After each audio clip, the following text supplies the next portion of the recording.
नमस्ते स्टूडेंट्स। आज मैं आपको एक कॉन्सेप्ट समझाऊंगा, that is convergent of a sequence. देखिए, कन्वर्जेंट ऑफ ए सीक्वेंस बहुत ज़रूरी है। उसको उसका कॉन्सेप्ट पता होना आपको बहुत ज़रूरी है, क्योंकि अगर आप कुछ प्रॉब्लम सॉल्व करते जाएंगे तो आपको आइडिया होना चाहिए कि कन्वर्जेंट ऑफ ए सीक्वेंस क्या है। कॉची सीक्वेंस मैंने ऑलरेडी पढ़ाया है, आप मेरे यूट्यूब चैनल में देख सकते हैं कॉची सीक्वेंस क्या है। आज मैं अभी आपको कन्वर्जेंट ऑफ ए सीक्वेंस पढ़ाऊंगा। देखिए डेफिनेशन क्या कहता है। देखिए, convergent of a sequence definition देखिए students. A sequence x n in R converges to L if for each epsilon greater than 0 there exists eta epsilon belongs to capital N such that for all n greater than or equal to eta epsilon mod xn minus l less than epsilon। देखिए students, इसका meaning क्या है, पहले आप ये समझिएगा। देखिए, अभी हम कन्वर्जेंट ऑफ ए सीक्वेंस कहां पे पढ़ रहे हैं? In R. A sequence xn in R converges to l, मतलब एक फाइनाइट नंबर हमको मिलना चाहिए that belongs to the real number. अब देखिए, डेफिनेशन में कंडीशन दिया गया है। अब हम कैसे इसको एक एग्जांपल के साथ समझते हैं। देखिए एग्जांपल क्या है। अब मैं एक एग्जांपल लिया हूं, sequence 1/n in are. Are का मतलब क्या है? Real number. नाउ देखिए, टेक l इक्वल टू 0, मतलब इसका लिमिट पॉइंट क्या है, इसका कन्वर्जिंग एलिमेंट क्या है। देखिए, सीक्वेंस 1/n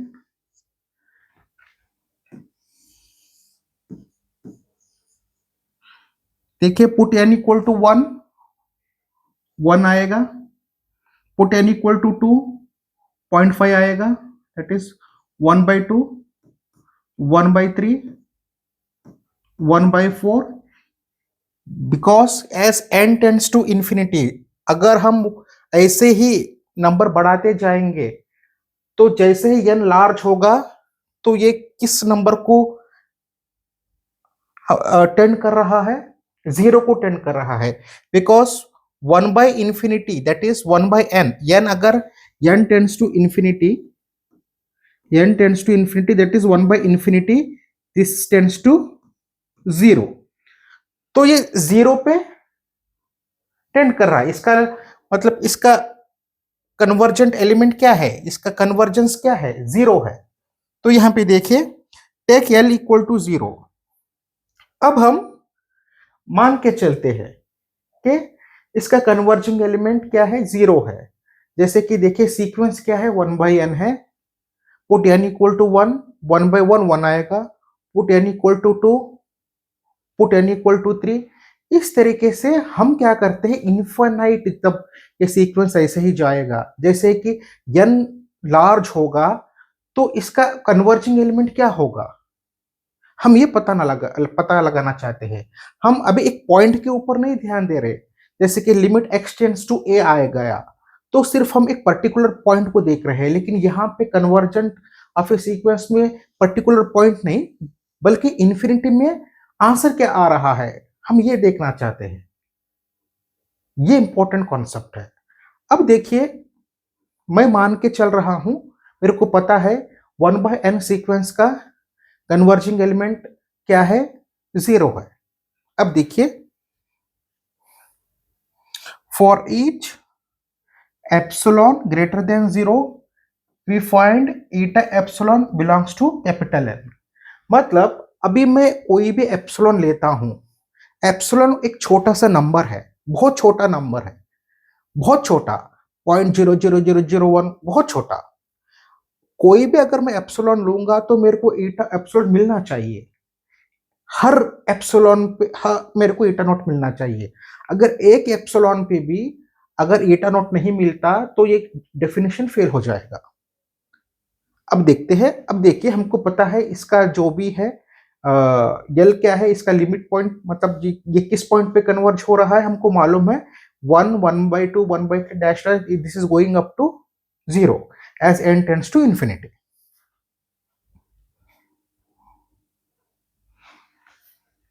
अब देखिए मॉड 1/n, एल की जगह में 0 रख दिया है, less than epsilon for all n greater than और इक्वल टू ईटा एप्सिलॉन। अब देखिए mod 1/n less than epsilon और 1/n लेस देन एप्सिलॉन और n ग्रेटर देन 1/एप्सिलॉन। देखिए n ये क्या होना चाहिए, पॉजिटिव इंटीजर होना चाहिए, 1 2 3 4 इस तरीके से होना चाहिए, लेकिन n ग्रेटर देन 1/एप्सिलॉन आ गया। 1/एप्सिलॉन क्या है, ये फ्रैक्शन है। तो हम क्या करेंगे, अब देखिए तो हम क्या करेंगे, eta epsilon equal to upper bound of one by epsilon लेंगे। Eta epsilon equal to upper bound of one by epsilon. मतलब इसका नोटेशन का मीनिंग क्या है, ये क्या है अपर बाउंड, मतलब मान लीजिए 6.1 आता है तो हम क्या करेंगे 7 मान के चलेंगे। 1.2 भी आता है तो हम क्या मान के चलेंगे, 2 मान के चलेंगे। मतलब अगर कोई भी फ्रैक्शन है तो हम अपर बाउंड की तरफ चलेंगे उसके। तो इसका मीनिंग ये है। अब देखिए हमको एक जनरल ईटा एप्सिलॉन मिला है that is equal to upper bound of one by epsilon. अब देखिए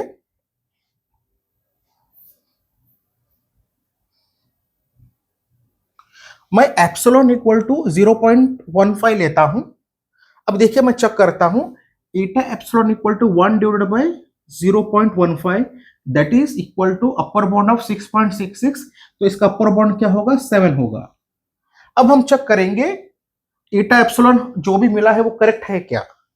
for all n greater than और equal to eta epsilon mod xn minus है less than epsilon for all n, eta epsilon का वैल्यू क्या आया है, 7 आया है। मतलब for all n greater than और equal to 7, 1/n less than 0.15, एक क्वेश्चन मार्क है। मतलब देखिए 7 8 9 10, 7 8 9 10 इसके बाद हम जो भी वैल्यू रखेंगे सेटिस्फाइड करेगा। एग्जांपल देखिए, यहां पे देखिए 7 है तो यहां पे 7 पुट कीजिएगा तो क्या आएगा 1/7। देखिए 1/7 दैट इज 0.14, 1/8 0.125, 1/9 0.111, 1/10 0.1। इसके बाद आप जो भी वैल्यू लेते जाएंगे वो 0.15 से कम ही होगा, क्योंकि हमको क्या मिला है 7 ईटा एप्सिलॉन वैल्यू मिला है हमको। देखिए हमको क्या मिला है, ईटा एप्सिलॉन वैल्यू मिला है, ईटा एप्सिलॉन क्या मिला है हमको, 7 मिला है। तो देखिए अब हम n के जगह n 7 रखते हैं, n ग्रेटर देन और इक्वल टू मतलब n क्या करेंगे, n इक्वल टू 7 8 9 10 11 इस तरीके से हम रखते जाएंगे। तो जो भी हम एप्सिलॉन हम लिए हैं ये देखिए सेटिस्फाइड कर रहा है हमको। हमने एक एप्सिलॉन लिया उससे हमको एक ईटा मिल रहा है, अगर हम एप्सिलॉन चेंज करेंगे तो फिर से हमको दूसरा ईटा एप्सिलॉन मिलेगा। मतलब for each epsilon greater than 0, मतलब एप्सिलॉन एक पॉजिटिव नंबर है जो ग्रेटर देन 0 और छोटा है, तो हमको हर एक एप्सिलॉन पे हमको एक ईटा एप्सिलॉन मिलना चाहिए। जैसे कि सीक्वेंस 1/n है तो हमको eta epsilon equal to upper bound of one by epsilon हमको जनरली ये मिल चुका है कंडीशन।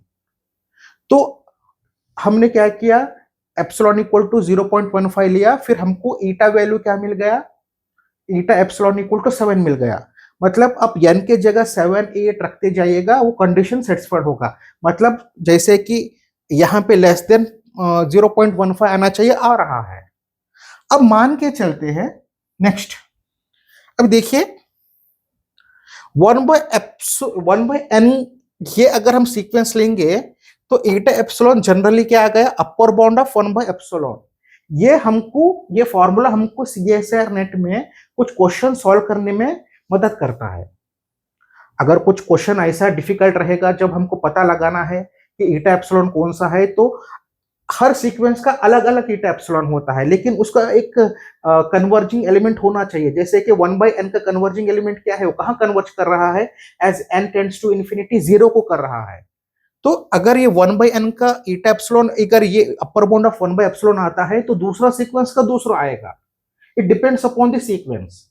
ये हर वक्त सेम नहीं रहेगा, ये इस सीक्वेंस के लिए ये है, दूसरा सीक्वेंस के लिए दूसरा रहेगा, लेकिन वो कन्वर्ज करना चाहिए एक एलिमेंट को। मान लेते हैं कि ये 1/n सीक्वेंस 1 को कन्वर्ज कर रहा है, हम ऐसे मान के चलते हैं।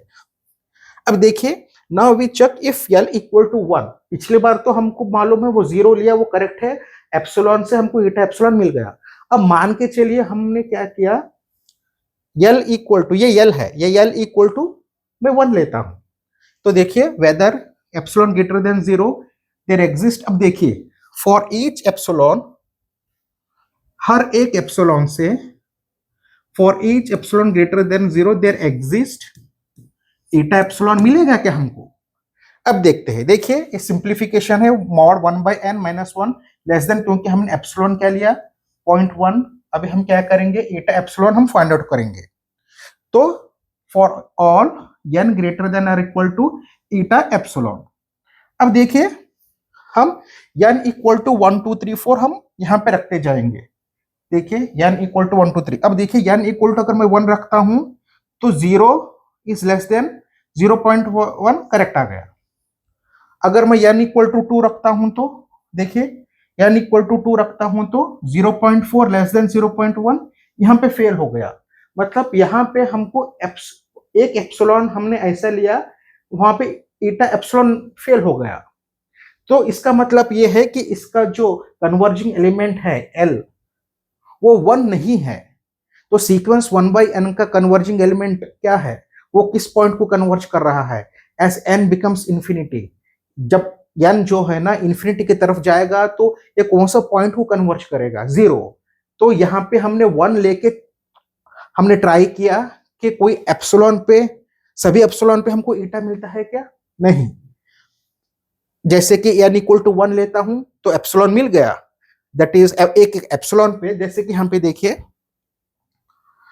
n इक्वल टू 1 पे 0 इज लेस देन 0.1, यहां पे सेटिस्फाइड हो गया, लेकिन n इक्वल टू 2 पे ये फेल हो गया। तो इसका मतलब क्या है कि जो कन्वर्जिंग एलिमेंट है इसका, जो as n tends to infinity 1 पे नहीं जा रहा, ये गलत है। तो सीक्वेंस 1/n का as n tends to infinity, ये कौन से एलिमेंट पे जाके रुक रहा है, कौन से एलिमेंट पे जाके कन्वर्ज कर रहा है, 0 पे कर रहा है। तो देखिए, ये बहुत इंपॉर्टेंट है concept convergence of a sequence, क्योंकि इसके ऊपर सीएसआर नेट में बहुत सारे क्वेश्चन हम सॉल्व कर सकते हैं। जैसे कि 1/n अगर हम सीक्वेंस लेते हैं तो जनरली इसका अपर बाउंड क्या मिल गया, 1/एप्सिलॉन। अगर आप दूसरा सीक्वेंस लेंगे तो दूसरा मिलेगा। तो इससे क्या होगा, शॉर्टकट ट्रिक से मैक्सिमम जो भी टफ प्रॉब्लम है उसको आप सॉल्व कर पाएंगे। स्टूडेंट्स, मैं उम्मीद करता हूं कि ये वीडियो और ये कॉन्सेप्ट आपको समझ में आया होगा। नेक्स्ट टाइम मैं किसी एक और अच्छे कॉन्सेप्ट लेके मैं यहाँ पे आपको समझाऊंगा। Thank you students.